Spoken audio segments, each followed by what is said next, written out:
షేర్లింగంపల్లి ప్రజలు మొత్తం కూడా చూస్తూ ఉన్నారు. ఇంకోటి కూడా చెప్తున్నా మిస్టర్ గాంధీ గారు, నేను ప్యూర్ తెలంగాణ గడ్డ మీద పుట్టిన బిడ్డని. ఏడు నుంచో వచ్చి మా గడ్డ మీద కూర్చొని నువ్వు సవాల్ విసురితే చూసుకుంటా ఊకోనికే ఇక్కడ భయపడతాం అనుకున్నావా ఏంది బిడ్డ?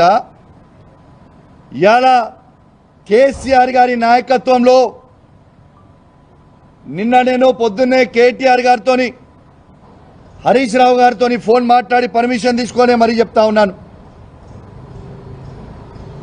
రేపు పొద్దున 11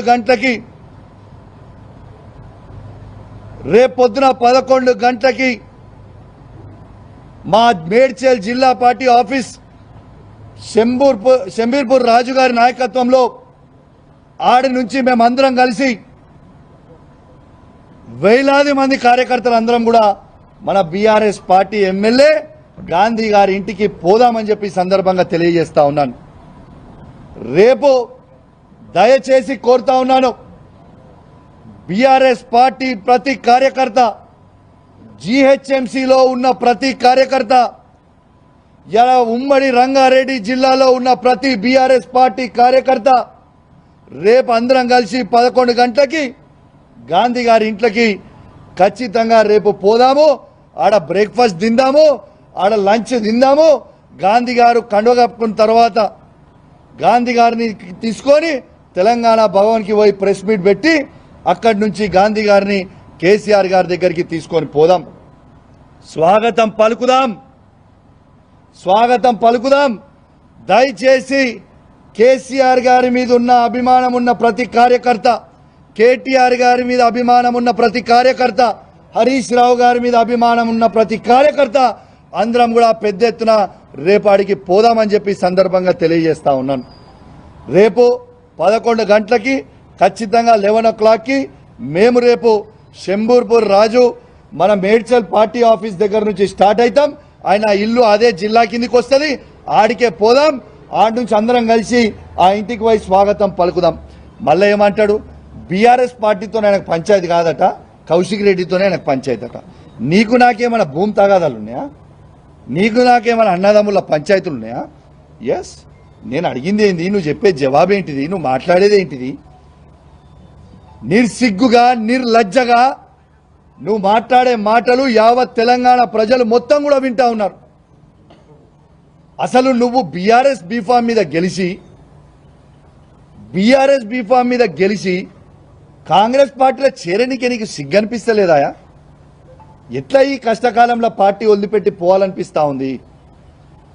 అంటే మీ వందలాది కోట్లకి అమ్ముడు పోడు, మీ భూ పంచాయతీలేడని నియోజకవర్గంలో ఉంటే అవి పోయి సెటిల్ చేసుకోవడానికి కోసమో మీ స్వార్థం కోసం తప్పితే కేసీఆర్ గారు నీకేం తక్కువ చేసిండు, నీ నియోజకవర్గానికి ఏం తక్కువ చేసిండు? ఈ నియోజకవర్గాన్ని మొత్తం భారతదేశమే తిరిగి చూసే విధంగా అభివృద్ధి చేసిండు కదా కేసీఆర్ గారు. ఇలా ఖచ్చితంగా సరే, నువ్వు ఇంత పెద్ద మాటలు మాట్లాడుతున్నావు కదా, ప్రజాస్వామ్యంలో తన్నుకునుడు గుద్దుకునుడు పెద్ద ఇష్యూ కాదు. నిజంగా తన్నుకుందామంటే రా, నువ్వు ఒక్కనివిరా, నేను ఒక్కని వస్తా, ఇద్దరం తన్నుకుందాం, ఆడ తీసుకుందాం, ఎవరికో బలవంతులో చూసుకుందాం, అదే ప్రాబ్లం ఏం లేదు. కానీ ప్రజాస్వామ్యంలో అది ఒప్పుకోరు కదా. నీకు దమ్ము ఉంటే, నువ్వు మొగోనివే అయితే, నీకు చీమురు నెత్తురు ఉంటేనే నీ ఎమ్మెల్యే పదవికి రాజీనామా చేసి మళ్ళీ బై ఎలక్షన్కి రా, వచ్చి గెలిచి చూపి నువ్వు దమ్ము నోనాలు అప్పుడు ఒప్పుకుంటాను. రిజైన్ చేయి, నీకు దమ్ముంటే నువ్వు రిజైన్ చేయి అంటున్నా నేను. నీకు దమ్ముంటే నువ్వు రిజైన్ చెయ్యి. Come will go for election, ఆడ చూసుకుందాం. అది నిజమైన ప్రజాస్వామ్యం కదా. నీ దమ్మేందో, మా కేసీఆర్ నాయకత్వంలో మా దమ్మేందో మేము చూపిస్తాం. You please resign. Straight answer. నువ్వేదో తిట్టి డైవర్ట్ చేసి ఈ టాపిక్ ఏదో చేద్దామన్నా, ఐ వాంట్ స్ట్రేట్ ఆన్సర్.